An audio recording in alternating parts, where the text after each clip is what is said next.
സ്വന്തമാക്കി. വട്ടിയൂർക്കാവിൽ കെ മുരളീധരൻ വിജയം സ്വന്തമാക്കി. വി കെ പ്രശാന്തിനെ തോൽപ്പിച്ച് കെ മുരളീധരൻ വട്ടിയൂർക്കാവിൽ ഇതാ ജയം സ്വന്തമാക്കുന്നു. ഏറ്റവും ആവേശകരമായിട്ടുള്ള മത്സരം നടന്ന വട്ടിയൂർക്കാവിൽ ഇതാ അവിടെയും കോൺഗ്രസ് അവിടെ ത്രിവർണ്ണക്കൊടി പാറിക്കുകയാണ്. കോൺഗ്രസിന് വേണ്ടി കെ മുരളീധരൻ വട്ടിയൂർക്കാവിൽ വലിയ തിരിച്ചുവരവ്. കെ മുരളീധരനെ സംബന്ധിച്ചിടത്തോളം കോൺഗ്രസിന്റെ ക്രൗഡ് പുള്ളർ എന്ന് എപ്പോഴും വിശേഷിപ്പിക്കുന്ന കെ മുരളീധരൻ പക്ഷേ തുടർച്ചയായി അദ്ദേഹത്തെ പരീക്ഷിച്ച് തോൽപ്പിക്കുന്നു എന്ന ആക്ഷേപം നേരിട്ട കെ മുരളീധരൻ വട്ടിയൂർക്കാവിൽ ഒരിക്കൽ കൂടി ശക്തി തെളിയിച്ചിരിക്കുന്നു. ഏറ്റവും ശക്തമായ പോരാട്ടം നടന്ന വട്ടിയൂർക്കാവിൽ, ഇഞ്ചോടിഞ്ച് പോരാട്ടം നടന്നിരുന്ന വട്ടിയൂർക്കാവിൽ അവിടെ ഇതാ മണ്ഡലം തിരികെ പിടിക്കുന്നു കെ മുരളീധരൻ എന്ന ആ ക്രൗഡ് പുള്ളർ വീണ്ടും ഇതാ വട്ടിയൂർക്കാവിന്റെ ഹൃദയത്തെ ഒപ്പിയെടുക്കാൻ സാധിച്ചിരിക്കുന്നു. ഇനിയിപ്പോൾ ഒരു പക്ഷേ മന്ത്രി കസേരയിൽ കെ മുരളീധരൻ എന്തു വകുപ്പ് എന്നത് ആലോചിച്ചാൽ മതി. വലിയ റിസ്ക് ആണ്. കാരണം വട്ടിയൂർക്കാവ് പോലൊരു മണ്ഡലത്തിൽ മുരളീധരൻ മത്സരിക്കാൻ വന്നപ്പോ അവിടെ വി കെ പ്രശാന്തിന്റെ വലിയൊരു ഭൂരിപക്ഷം മുരളീധരന്റെ മുന്നിൽ ഉണ്ടായിരുന്നു. പക്ഷെ ആ റിസ്ക് അതിജീവിച്ച്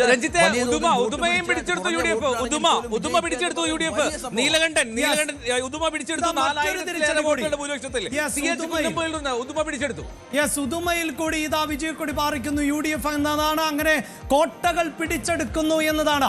തകർക്കാനാകാത്ത വിശ്വാസം പുലർത്തിയിരുന്ന ഇടതുപക്ഷത്തിന്റെ കോട്ടകൾ ഇപ്പോഴിതാ UDF ഓരോന്നായി പിഴുതെറിയുന്നു എന്നതാണ് ഇപ്പോൾ നമുക്ക് ദൃശ്യങ്ങളിൽ കാണാം. അത് തന്നെ സംഭവിക്കുന്നു. ബൈ ബൈ പിണറായി എന്ന് UDF വളരെ കൃത്യമായി പറഞ്ഞുകൊണ്ടിരിക്കുന്നു.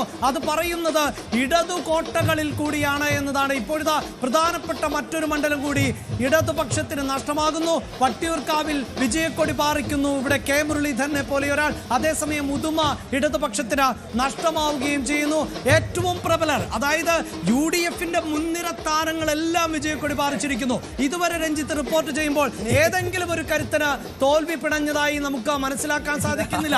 അങ്ങനെയുള്ള ഒരു വിജയം. ഇവരെയൊക്കെ കൂടെ മന്ത്രിസഭയിൽ എടുക്കുക. ആകെയുള്ളത് 21 മന്ത്രിമാരാണ്, മുഖ്യമന്ത്രി അടക്കം.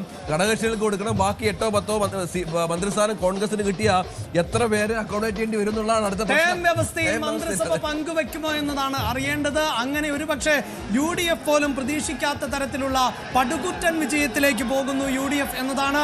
മുൻനിര താരങ്ങളെല്ലാം, അതായത് കെ മുരളീധരനെ സംബന്ധിച്ചിടത്തോളം പ്രധാനപ്പെട്ട ഒരു പരാതി നിലനിന്നിരുന്നത് തന്റെ മണ്ഡലത്തിൽ നിന്ന് വലിയൊരു ജയമാണ്. കൂടുതൽ വാർത്തകൾക്ക് News 18 Keralam YouTube channel subscribe ചെയ്യുക.